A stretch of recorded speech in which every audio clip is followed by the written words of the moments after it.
1, 2, 3, 4, 5, 6. Oh, wait, hold on. I gotta make sure all the levels are right before I do it. 1, 2, 3, 4, 5, 6, 7, 8. Demonic machines! Demonic machines! Demonic machines! Live! Welcome. Welcome to Demonic Machines, the show where we talk about stuff. Accurate. Mm-hmm.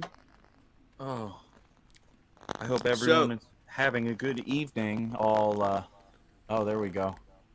That's Mike, right? Hold on, I don't have the chat open. Oh, I got you. Yeah. Oh, there's Sam. Yep. Cool. Today's episode is brought to you by Demonic Machines, where you can make your sound just a little more evil. Yeah, right? What's up, Mike? Hi, Sam. It's the hip-hop episode. Are y'all ready to talk about some hip to the hop, the hippie to the hip, hop, and you don't stop, or rocking to the bang, bang, boogie, set up, jump, the rhythm of the boogie, the beat. And now what you hear is not a test. I'm rapping to the beat. Okay, so my favorite part about that song, which it's Rapper's Delight by Sugar Hill Gang, for those of you who don't know. Yes. But it's 15 minutes long, and it's got two references to wood that I think are just hilarious. And one of them is the chicken tastes like wood. And I don't know. That's it. That's all I had to say about that. Well, weren't the Sugar Hill Gang one of the first, if not the first groups? I mean, I know there's a video I saw on the internet the other day. It's like a group of 5 dudes, and like they're like singing, and then the one dude's like, "And if I tell you what to say," like it's almost like, I guess, like proto hip hop. Mm-hmm. But that was like what, the 30s, I guess. But yeah, Sugar Hill Gang kind of like kicked it off into the mainstream, right? Yeah, Sugar Hill Gang, I think, was the first, like, mass-produced recording. Oh, screen went out. Interesting. Sorry about that. Oh, it's all good. That was really weird. Continue. But yeah, so Sugar Hill Gang, put that out in, I think, 1980, if I'm not mistaken. Might have been 79. Yeah, it was 79 or 80. It was sometime around then. And, you know, hip-hop had been a thing prior to then.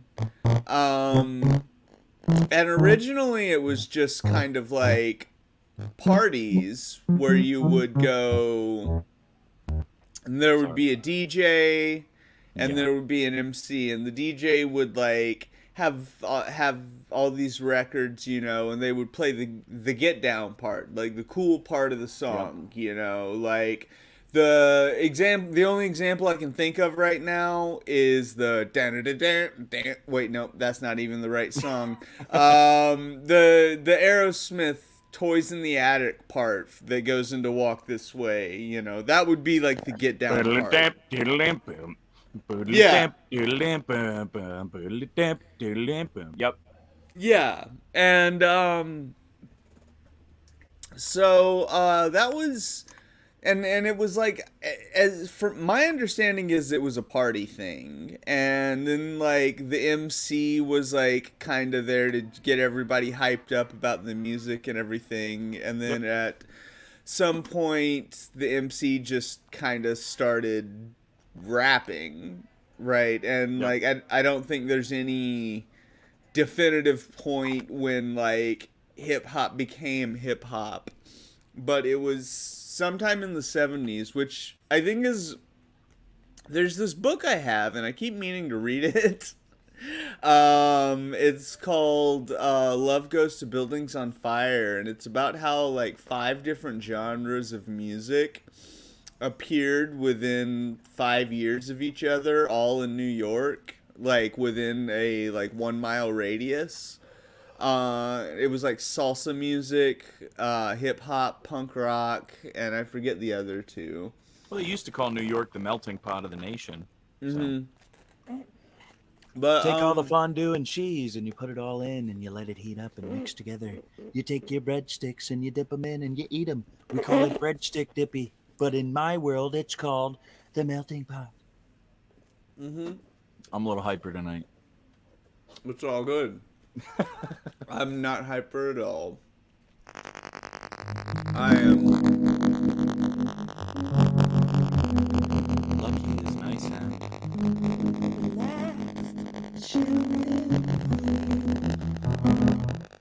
I'm getting a lot of crackling when you play that. Let me turn it down. It might be too loud.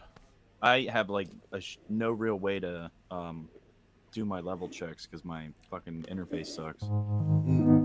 Is that any better? All right, cool. Yep. Much better. Yeah, I was trying to figure out the.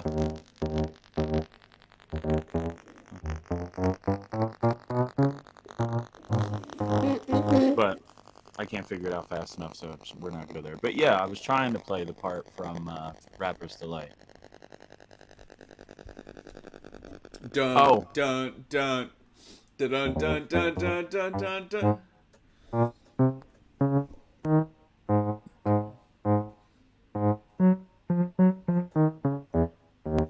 Something like that. But yeah, so we started with that, and then obviously as time progressed into the 80s, hip hop developed, became definitely a lot more diverse, and there were a lot more different subgenres, I think, starting to develop as well. I think one of the ones that stands out for a lot of people is Beastie Boys. Another one is Public Enemy, and then of course towards the later end of the 80s, you know, you get your groups like NWA and more of what people would consider the hardcore hip hop, Wu-Tang, things like that, and then progresses further into where we are today. But were there any acts in particular or any particular subgenres that you wanted to discuss from the 80s? Or we're just kind of going to go by ear and discuss the different techniques involved in creating? Well, I was gonna talk about a conversation that I've had more than once Yeah. in my life, which is some white guy saying rap isn't music. Yeah. You know, and I go, well, All right, Michael, is that any better? Sorry, Michael said the crackling was on the voice again, so I turned the volume down. But yeah, you're still crackling. I don't know what's going on with this microphone today. Well, let me. While you're telling, I'm gonna see if I can get it back up, Mike. Okay. So I've had this conversation with a couple of different people in my life, and it's always like hip hop isn't music, which, I mean, if you say that, I don't take you seriously. That's just the long and short of it. You obviously don't know what music is, and you're probably racist. But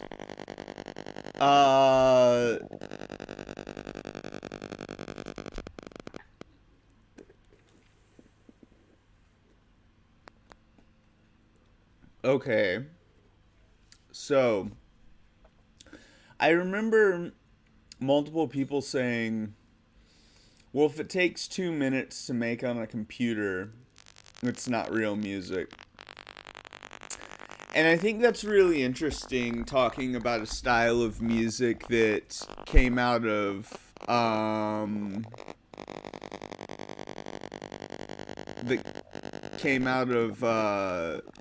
New York in the 70s. Because I'd be hard pressed to believe that in the 1970s there was any kind of computer in the Bronx, much less a computer capable of making hip hop beats. And so, like, I think that just shows a supreme ignorance on, like, a lot of levels from detractors of hip hop music.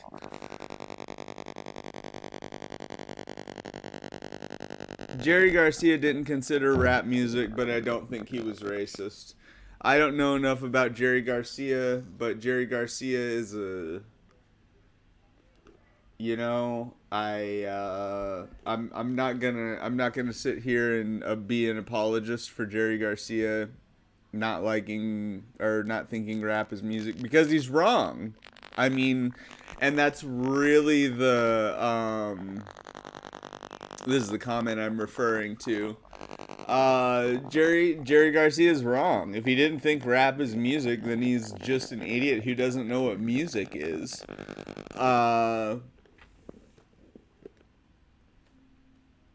And I'm not afraid to say that, because fuck the Grateful Dead. Is this any better? Yeah, this is better. All right, good. Sorry, I had to go through like 2 or 3 different microphones. Is that too loud, or is this okay where it's at? It's good. All right. It's crackling again. Really? Yeah. Let me try unplugging the piano. Yep. It was a piano? Well, maybe. Maybe.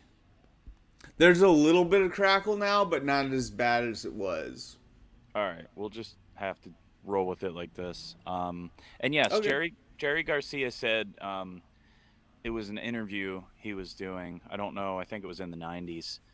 He said something along the lines of rap isn't music, in meaning, because he elaborated in the interview, he was saying, well, rap isn't music. He said rap is kind of like a beat poetry over top of music.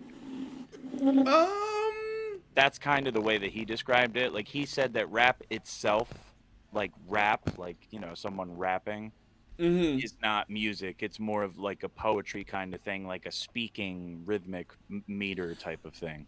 Sure. That's what the Beats used to call when they called reciting poetry. They used to call it rapping. Yeah. You know. And so sure. I would say to Jerry Garcia, which I don't know when Jerry Garcia died. 95, but I think. Oh, okay. So he probably didn't really miss it. Well, yeah, kind of missed. Like groups like Bone Thugs and Harmony, Yep. or like Blackstreet, or like who else? I mean, Wu-Tang was one of them, or are we talking more about like more conscious hip hop type of stuff? Like well, the group I was just talking about rap where they do have things like harmonies and melodies and, you know, that sort of thing in them. The Far Side. Oh yeah, I love the Can't Far keep Side. running away. Yeah. And then I don't know. I'm not feeling great today. I understand. So I mean, if you want, I could talk about a couple different subgenres and things like that I'm a little bit more versed in. Let me try one more microphone change and see if that does anything. Okay. I'm gonna juggle these invisible balls. Juggle, juggle, juggle, juggle, juggle, juggle, juggle. Can you hear me at all? Yeah, I can hear you. Still crackling? Nope. All right, good. So we figured it out. Okay. So the shirt that I have on, if anybody is familiar with the design, it's based on the Insane Clown Posse, their album, The Amazing Jekyll Brothers. The Insane Clown Posse used to be part of what some people would consider like horrorcore, or some sort of like, you know, like scary rap type shit like that, because it's thematic and it tells a story and it's usually involves violence or murder, things like that. But nowadays they're kind of like just old dudes dressed up as clowns that rap about random shit. That's kind of what they are now. I mean, more power to them. I still obviously, murder rap, Detroit band. Yeah, ICP definitely had a lot more energy in the early 90s, and I feel like after they completed their first 6 albums and their concept for the Joker's cards, they should have just kind of stopped doing all that and just you know started writing whatever they wanted to instead of trying to shoehorn themselves into a spent idea. But there's other groups associated or used to be associated, like Twisted, which is a rap duo, and the whole Psychopathic Records, and then Twisted's thing is now Magic Ninja Entertainment, and there's like a whole bunch of different stuff. House of Crazies was also in Detroit. There's a lot. I mean, Esham is one too. I don't know if you've ever heard of Esham before, Mm-hmm. but Esham I know. considers himself to be acid rap. Mm-hmm. And yeah, Cottonmouth Yeah. Kings is one as well, Sam. Yeah, Oh man. there's a bunch of different stuff. I think the Gathering of the Juggalos is going on right now, actually. Oh, is it? See, There's I would. no way Old Dirty Bastard was on Psychopathic. I would have known about that shit. I even have my Hatchet Man on. I don't know if anybody can see it. Not that it matters. Sorry, Lucky. Go on. Oh no, that's fine. I'm just sort of. I don't know. I just feel like crap.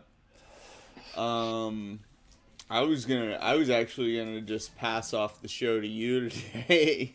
Yeah, if you want to do that, that works for me. Yeah, I mean, that's because I just don't feel like I'm gonna be able to contribute anything. That's all crackly, isn't it? Yeah, it is. Any better? A little bit.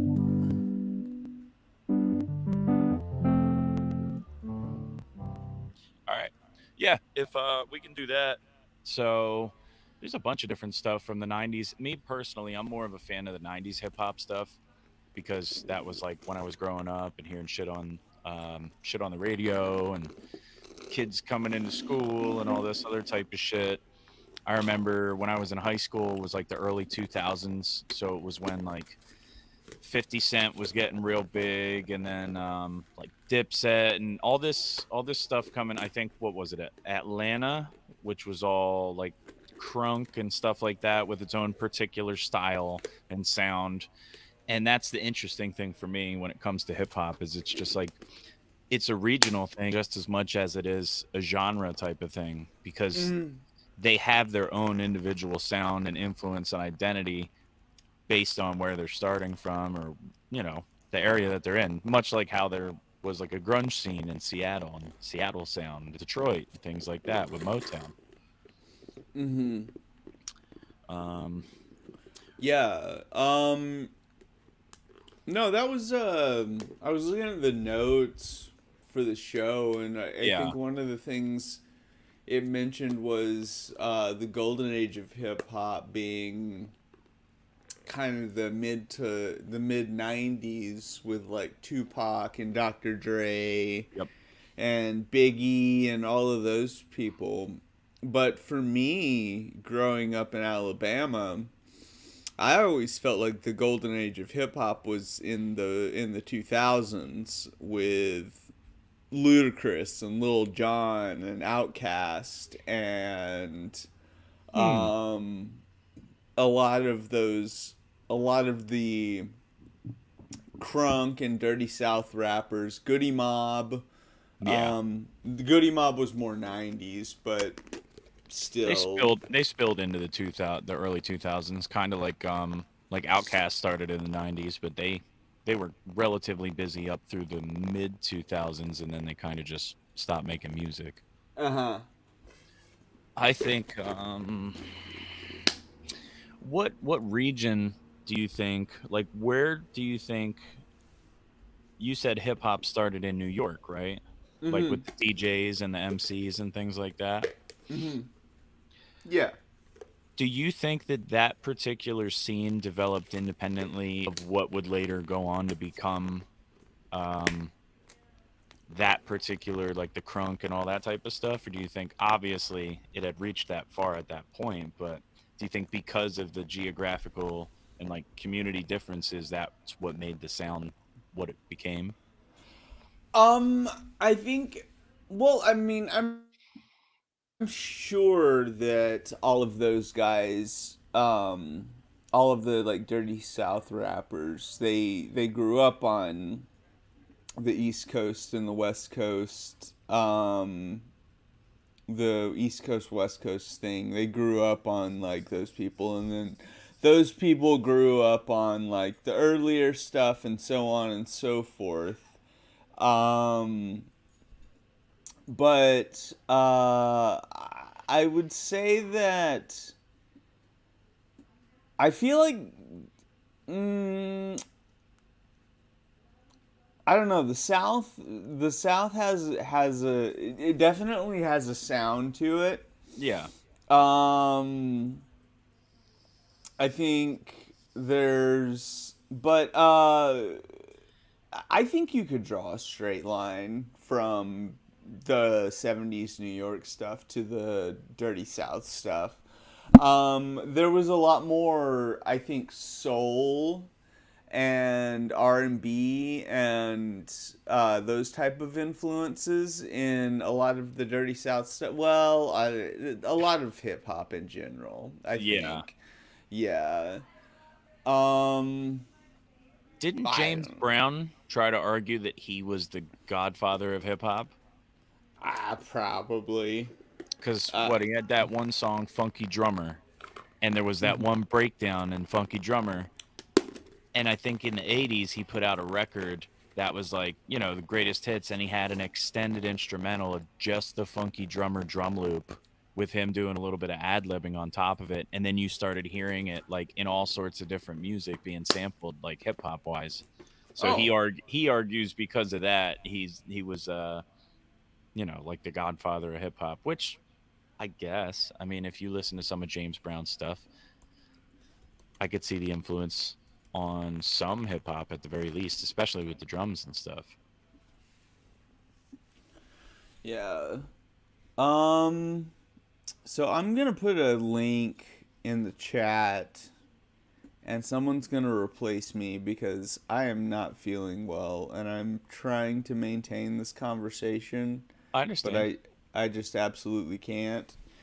Um, so whoever wants to join the the stream and be lucky for the day, um, you can.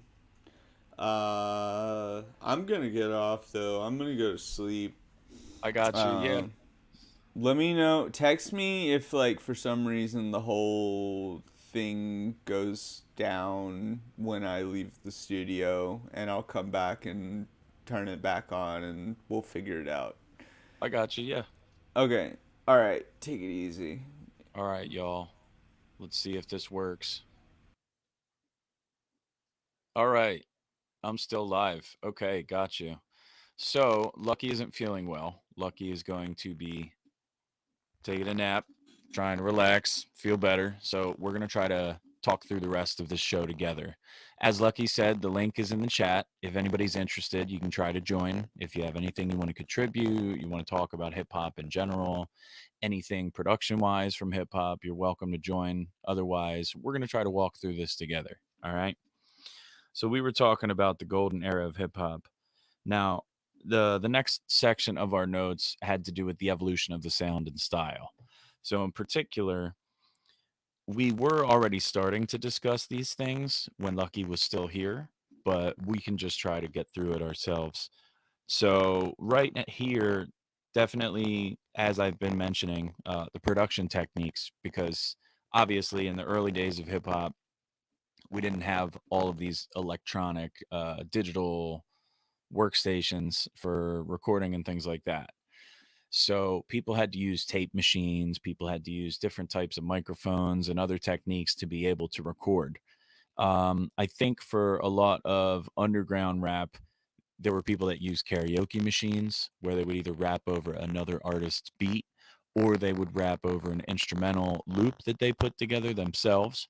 And I think sometimes, like particular groups, my knowledge right now that's coming to my mind is ICP had an album they did that way, but way back in the day. And that one, I think, was Intelligence and Violence, was recorded on a karaoke machine. Yep, Dr. Dre definitely with the beats in the 90s.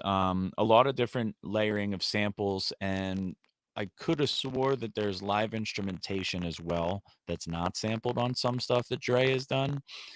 But if anybody knows for sure, correct me in the comments. Um, like as far as production techniques, we were discussing how people would sample the loops from records and stuff in the 70s. Obviously they would just have an instrumental that played, a DJ, and then the MC rapping. But there are also people who would take clips of certain parts of the records, record them, and then put them on their own tape so they could rap over it, make their own instrumentals. Esham did something like that for his first couple of albums. And actually, Esham helped define a certain style of production, I think, in Detroit that influenced a lot of groups. And yes, Dr. Dre did definitely like have a lot of change throughout the career that he's still, you know, still continuing to do to this day. A lot of artists found by Dre, or at the very least one particular one a lot of people will probably know, which is Eminem. Eminem also from the Detroit scene. Brief history with ICP, but not a very positive one. Couple shots on Marshall Mathers LP2. Disses against ICP because of personal shit that happened, but sometimes people let personal shit get in the way of business. I think they both profited from it because they got more exposure, more coverage on the news, more people talking about both of their albums at that time. Let's see.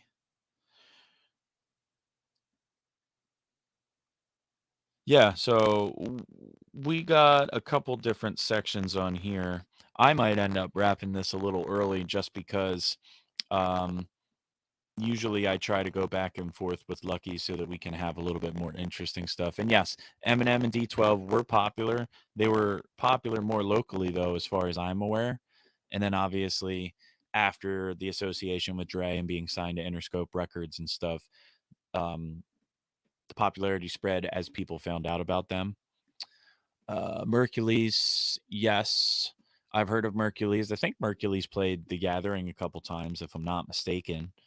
Yeah, there's see, I don't want this to be an ICP show. That's my concern because a lot of my did they already have music videos on MTV? I didn't know that part. All right. Well, Mike with the fact check. Thank you for that.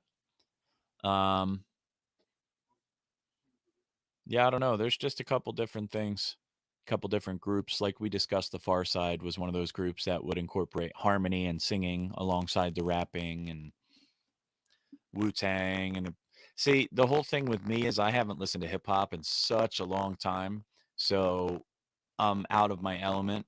And a lot of the element that I had was ICP type of stuff, because when I was younger, that's the type of stuff that my brother showed me when I was growing up. I mean, obviously, things like DMX, Nas, Biggie Smalls, Tupac, Outlaws, groups like that.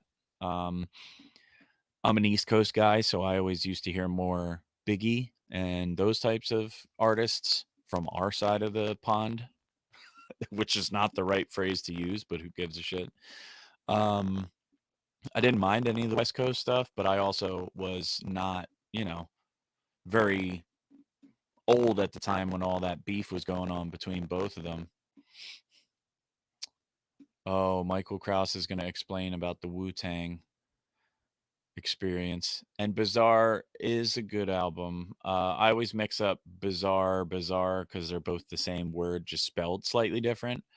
Do you mean the one with the eyeballs on it or the one with the question marks on it? Because that'll be easier to be more sure what you're talking about. I can also cross-reference on here. But yeah, Michael, I'm listening. I'm interested in hearing this. So for anybody who is not well versed in hip hop. The hat I'm wearing right now is Wu-Tang Clan ain't nothing to fuck with. Yeah, the hat I'm wearing is for Head PE, which Head Planetary Evolution, Planet Earth, etc. The PE has meant several things throughout their career. Head PE started in, I want to say, somewhere in California. I know I'm gonna get shit because they're one of my favorite bands, but I can't remember exactly where. Oh, let's see. So Wu Tang opened for Rage Against the Machine. Rage was 3 hours late. Wu Tang tried to stretch. Oh, okay. Well, I mean, you got to understand, they probably did their best. And yeah, I was going to say that as well. Because if they didn't have the right stuff prepared for the show, they probably were just singing over top of their own tracks. Like ICP does that shit for certain shit. I think after the 90s, I don't know if they have the instrumentals anymore or if they bother. But yeah, let me see. Oh yeah, how could I forget? So there's also a group that's I think in Detroit now, but probably based out of Ohio, is Alazulilu. Uh, y'all have probably seen my masks. I don't know where they are right now, so I'm not going to grab them. But if anybody is interested in anything like old school ICP, Twisted, um, hardcore hip hop type of stuff, I would say check out Ala Zululu. They got a lot of dope shit. Oh, the one with Let's Go All the Way, that one's okay. I'm not too particularly fond of that one. I like the other one more, the one with. Oh wait, you know what? That might be the right one. Never mind, because I'm thinking of the one with Tilt-A-Whirl. Yeah. Okay, so I was mistaken on that. And yeah, Michael, I can understand feeling bad for Wu Tang, but yeah, it probably was not the most pleasant show experience for y'all in the crowd for sure. Um, I don't even remember where I was. I think a lot of different types of production techniques were based solely around the ease of use, the ability to record at a low price point, things that weren't super expensive, and being able to create product, mixtapes, CDs, etc., to press up and put out for people to listen to. I think that particular aspect of production, that particular aspect of the production, the ease of use and the availability of the product afterwards, definitely contributed to the evolution of hip hop. I mean, um, to get back on topic, in case anyone's confused why I'm just all of a sudden back in this shift, because when we started, we were talking tape machines and things like that. And then there were multi-track recorders that people would use, DAT tapes, um, samplers, I'm not sure exactly. Yeah, like samplers with the sample pads. You can record a sample, you can trigger the sample, you could create a sequence, things like that. I can't think of the name of it right now. My brother had a couple when I was growing up, and also some like analog synthesizers and things along the lines of that. And yes, Snoop Dogg. There's a lot of stuff I'm hearing about Snoop lately that isn't the best. A lot of people are saying that with Snoop's new Death Row, he keeps watering it down because he's like giving death row chains to all these people that probably wouldn't have been associated back in the, I guess, golden era of death row and what their image was and the things that they were associated with. Because I saw a couple videos of him handing out chains, and they're some interesting characters to say the least, but nothing that super stands out. I think that Snoop Dogg has transcended hip hop and become part of pop culture, especially right now. Um,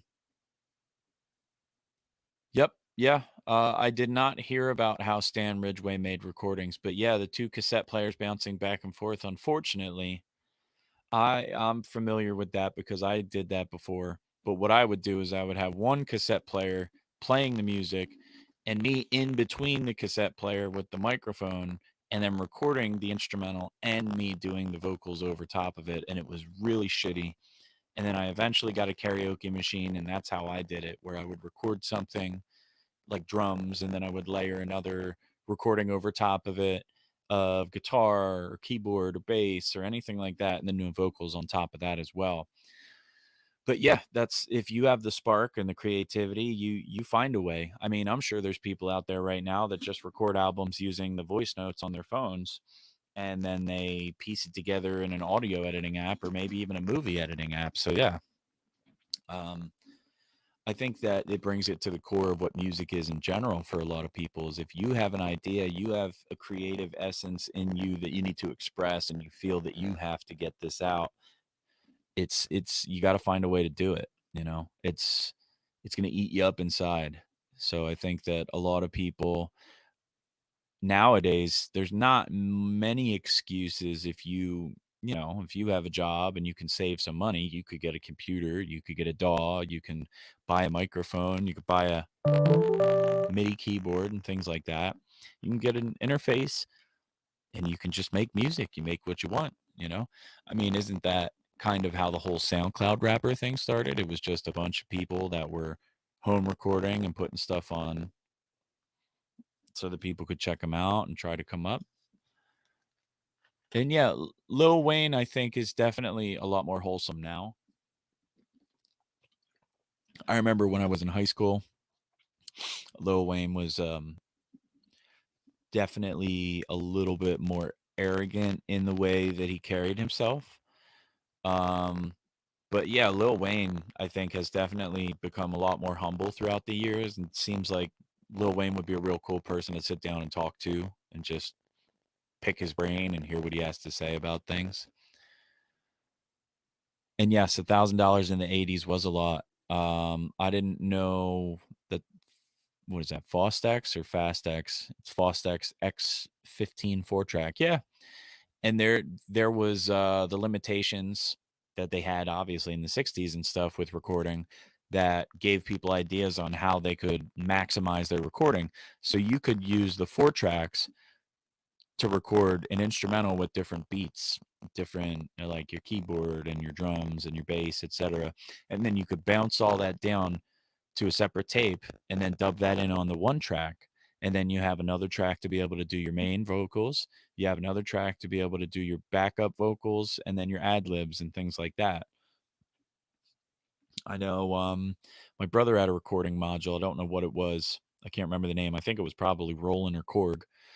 And it took zip disks, and you could obviously, it had different inputs, and there was a mixer built in and stuff. And it was real big and bulky, but that was definitely something that he would use to produce beats and make stuff for hip hop and along the lines of that. And like I said, since I'm not super versed in hip hop, if there's any suggestions or anything people want me to talk about, you're more than welcome to post it in the comments and I will address it and we can go from there and have an exchange. Um, my brother sadly does not. My brother passed away in 2021. And I think he stopped making music. I want to say probably like trying to make music for other people. I think he stopped maybe 2017, 2018. And then at that point, he had a son that he needed to take care of, and he had stuff he had to take care of. So unfortunately, he didn't really get to do a lot of music. But I have his old guitar and I have some other things that were his, and I try my best to carry on his legacy into my music. Um, there was some rap stuff that I produced for my brother way back in the day. He would come over to the house and get drunk, and we would just put some random instrumentals I put together on, and then my brother would rap over it, and he'd be like, "Put it online, like let's go." Called himself Shitty Rap, but he was influenced by like ICP and Bone Thugs and stuff like that. It was always just it felt like comedy rap, which is fine. I mean, there's a lot of funny shit that ICP's done, at least the earlier shit. It's weird when you listen to a particular type of music when you're younger, and as you get older and you mature, you notice that the music that you listen to is just a little bit off kilter from what you would probably want to listen to these days. Um, well, Mike, hopefully, Hopefully they did. If it's not weird, I will keep your brother in my thoughts and say a prayer or two for him. Um, Phil Collins,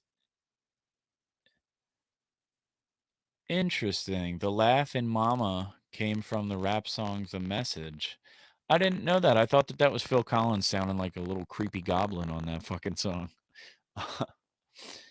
Oh, goodness.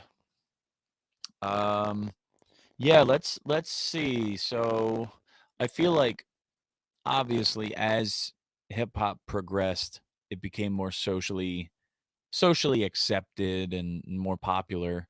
And then other groups from different genres started to blend into it. Like that's I mean, obviously new metal was coming up with the 90s hip hop stuff that was a little bit more aggressive anyway. Oh, okay. Got you. I misunderstood what you said, Michael Krause. I apologize. But that makes sense then. Um, but like new metal, like Head PE would have been considered new metal, I guess. And then there's other groups like what Head PE was from California. There was Limp Bizkit from Florida. California, yes, California. And yes, the crack pandemic did trigger rap. I think it was a way for people to bring awareness to their communities about what was going on and discuss all of the social situations that they were in a way that people would actually listen to what they had to say. Because a lot of the times, if someone's trying to talk to you about something that's going on, unless you're a person of a certain stature or you have a certain platform to be able to speak, especially back then, um, it would be hard to get your voice heard and have anybody hear what you're saying. But obviously, if you're making rap music and it's something that people are going to listen to, that message is going to be out there. People are going to be able to pick up on it and be more aware. Um, so other groups, there's a bunch of new metal groups. This isn't a new metal conversation, but let's just touch on it and say new metal was essentially just metal influenced by hip hop, and it was like chunkier down tune riff type stuff with rap vocals, sometimes clean singing parts and stuff like that. Yep, tanks breaking people's houses down and shit. Yeah, violating all sorts of rights. Absolutely.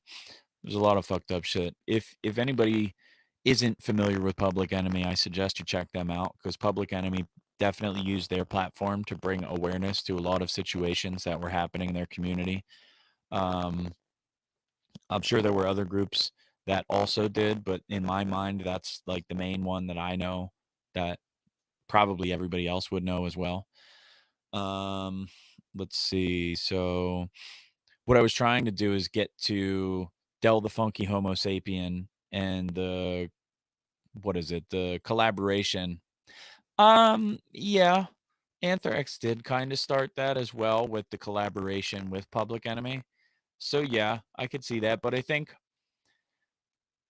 that was one of the first examples of it. I don't know if that was the exact beginning of it, but yeah, I definitely feel like that was a spark that created the flame that was new metal. At least one of the earlier ones. Gorillas, yeah.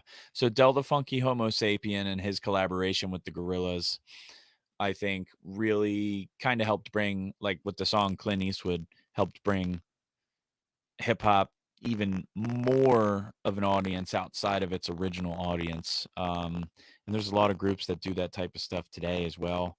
And yes, we can't forget about E40 and Tech Nine. Who doesn't know Tech Nine at this point? There's a little controversy between Insane Clown Posse and Tech Nine, where Tech Nine supposedly took the whole business model from ICP and then built himself up and then like kind of got mainstream recognition and was just like not really giving the clowns their props or whatever, but that's a whole nother topic of discussion there. Um, Here's a question for everybody here. Are there any modern rap groups that anybody knows? Um, I know, or rappers, I should say, like I know it's not super current, but Tyler the Creator um has an interesting career, starting in more horrorcore, hardcore hip hop type of stuff into the music that Tyler makes today. Drake, yes. I'm personally not a big fan of Drake, but yes, Drake is definitely one of those more modern artists. That's a good example as well. There's a lot of the what some people would say hip hop, like SoundCloud rappers and mumble rappers and things like that. Lil Boozy, I've heard Lil Boozy's name. Not familiar with the music myself. Um, yeah, there's a lot of ums and ifs.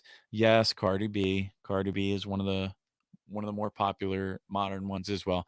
I meant in the sense of like innovative, possibly underground or not very, very well-known artists that are modern. Like, there's some from the 90s and early 2000s that I was gonna mention, like Sage Francis and, Aesop Rock, Atmosphere. I don't know if I already mentioned it, but the Flatbush Zombies or something that's, more modern as well. The one album that I had from them, the production reminded me more of 90s style hip hop, which is what I enjoyed, but I'm also pretty sure that they're from New York, hence Flatbush Zombies. Um, oh goodness.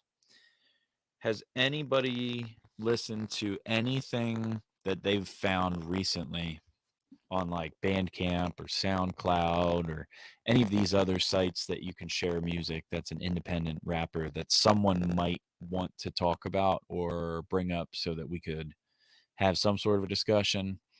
Otherwise, um, I might just open it up to questions because I don't personally have that much more that I could bring up to talk about. Let me see. I'll double check the notes and see where we're at. All right. Yeah. Well, we discussed sound and style and pop culture impact. All right. Yeah. So we're pretty much where I think we should be. Music videos. Well, Mike, what were you watching at your buddy's house? What kind of music videos? Let us discuss. Were you watching the Creed music videos because everybody's talking about Creed getting back together? I know that's not very hip hop, but topical, topical humor. And if I seem a little out of it today, I just long day unloading trucks. It's been hot on the East Coast, so you can imagine how much hotter it is inside of a tractor trailer. Jay Z has some new stuff. Okay, I didn't know that Jay Z had anything new out. That's interesting. Let's take a look. Let's see. We'll consult the old Goog and see new hip hop releases 2023 July. Let's see what the new releases are and discuss. All right. So let's see if there's any of these that I know. Apparently Coolio released a album. Long live Coolio. E40 put out an album July 7th. Rule of Thumb 1 and 2. I don't know. FNF is what's that? What's that short for? I probably look like such an asshole. Apparently, Ghostface Killah has an album coming out July 20th. Interesting. And of course, Post Malone, July 28th. Austin is the name of that one. Okay, well, out of all the artists on here, there's only a couple that I recognize and a couple that I noticed. Other than that, like I said, I'm out of the element right now. Yes, East Coast has been fucking shit lately. It's been so fucking hot, and my balls are sweating a lot. Probably shouldn't be singing this song while we're recording on the show.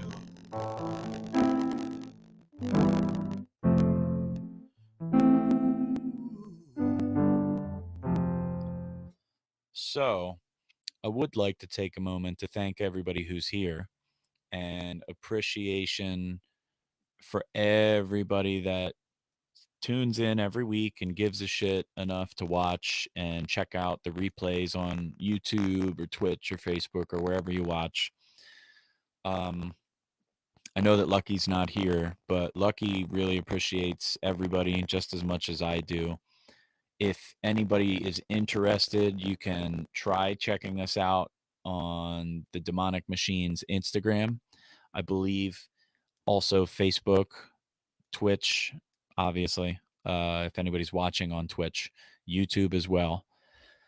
Lucky's got a lot of newer revisions to some designs coming out, if they're not already out, like the God's Eye V2. The Electric Kisses Flanger has a V2 now as well. The Divine Chorus V2's been out for a little while. The new one, the Punk Buster, the Martini Cat. How can we forget the Corn Buffer? How can we forget the Hulk Booster?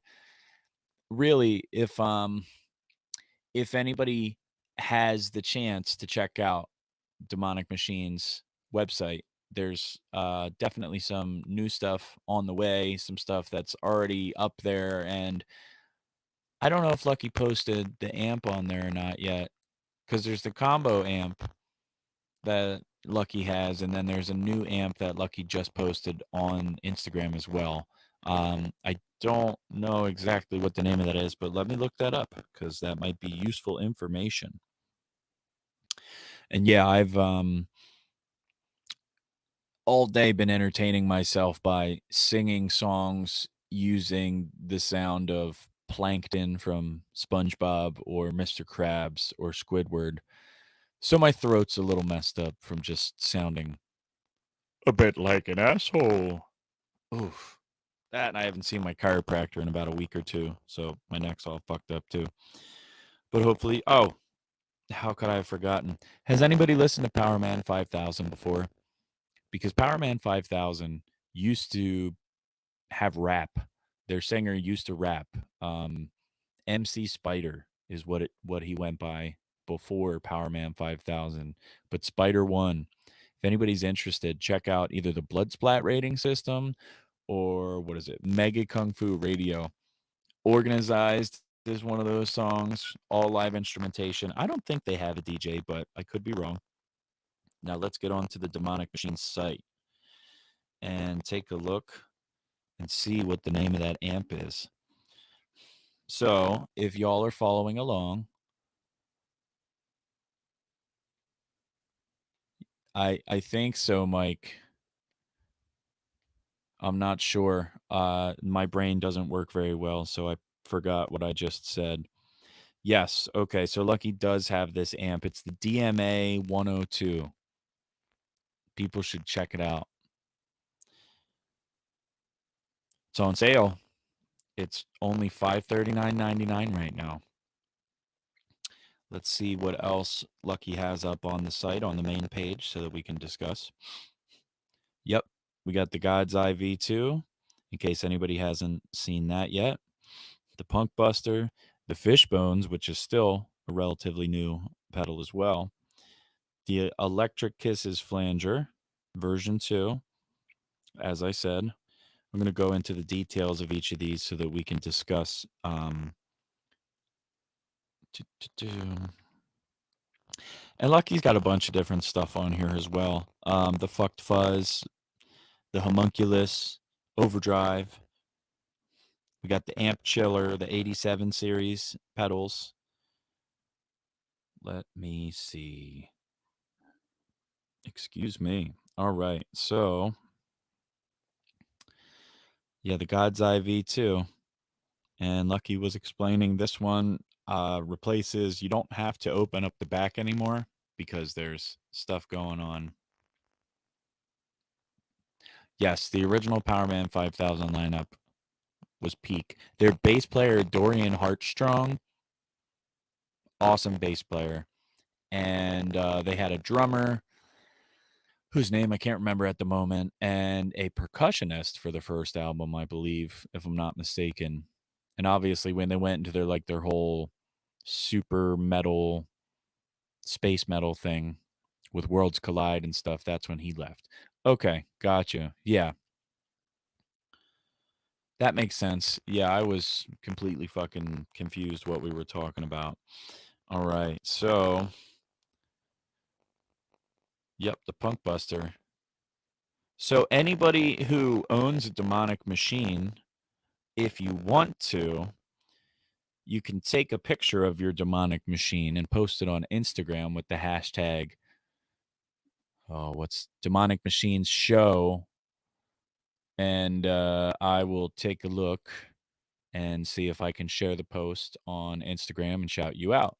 Or if anybody has any of these pedals and they're interested in trying to record a demo, um, if you make hip hop, why don't you try to use your demonic machine for that as well? Some of the demonic machines, if not all of them, sound great with the drum machine, with analog synthesizers, samplers, etc. And oh, okay, that makes sense. Okay, so Spider and Rob, yeah. So you would probably know a little bit more than I, for sure. Well, we are getting close to the end of the show. So if anybody has anything else that they would like to share, what I was going to say is if you have any of the Demonic Machines pedals, please feel free to share on your Instagram or your Facebook or your YouTube or your whatever you got. If you have videos, you have pictures, share them, tag me at deuce.binary on Instagram. I don't really use anything else. You could tag Lucky at Demonic Machines. You could use a hashtag Demonic Machine Show, something along the lines of that. Post your samples, post your videos, post your pictures. Um, what I would like to do is try to start featuring people's pictures and things people send in as a segment on the show, possibly, or just share so everybody can understand and say, oh, yeah. Yeah, I mean, Instagram, I hopped on when they first started it, so I kind of had to figure all the growing pains as the app was figuring itself out. But yeah, if you're just getting started now, it's got a lot of shit going on, so I can understand that. Um, but yeah. Oh yeah, and Demonic Machines on Patreon. Not sure the link for that, but I think Lucky has a link on the website if anybody's, interested in checking out the Patreon. I don't have access to the Patreon subscribers right now, but I would like to say thank you to our subscribers. And thank you to anybody that supports Lucky and I in our endeavors to do the show. I would like to say that I hope that Lucky feels better, and I appreciate Lucky trying to soldier on as long as possible, but obviously I hope that Lucky feels better sooner than later. And yeah, I mean that's pretty much it. Now I'm just gonna play a little bit of piano and then we'll guess we'll call it a day. And that'll be it. So let me see. Here's something I might be working on with my buddy Pat from Pat and Mac.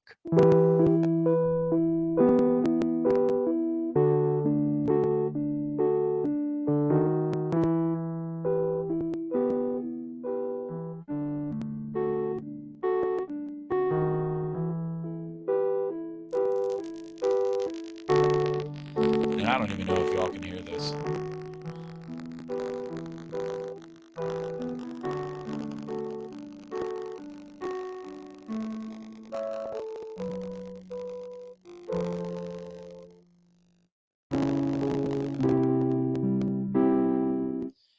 Well, my friends, we're approaching the last minute of the show. I appreciate it, Mike. This is the electric piano module. I don't know if this one right here, this is the one I was telling.